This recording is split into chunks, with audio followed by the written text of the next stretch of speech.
Hi friends, அனைவருக்கும் வணக்கம். ஒரு கஸ்டமர் சைட்டில் பார்த்தீங்கன்னா கம்ப்ரஸர் பேனல் 5 ஹெச்பி கம்ப்ரஸர் பேனலுக்கு ஆட்டோ ஸ்டார்ட் யூனிட் போயிடுச்சுங்க.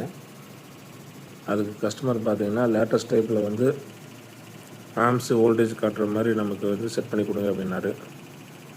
அதுக்கு நம்ம டிஜிட்டல் ட்ரையர் அண்ட் ப்ரிவென்டர் போட்டு பல யூனிட் எதுவுமே டிஸ்டர்ப் பண்ணாமல் ஒயரிங் வந்து அதுலேயே வந்து பண்ணி நமக்கு அவருக்கு வந்து செட் பண்ணி கொடுத்துருக்கு.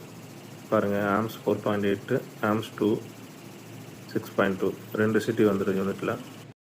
இந்த மாதிரி உங்களுக்கு ஏதாவது ஆல்ட்ரேஷன் பண்ணணும் அப்படின்னா கான்டாக்ட் பண்ணுங்கள். தேங்க்யூ.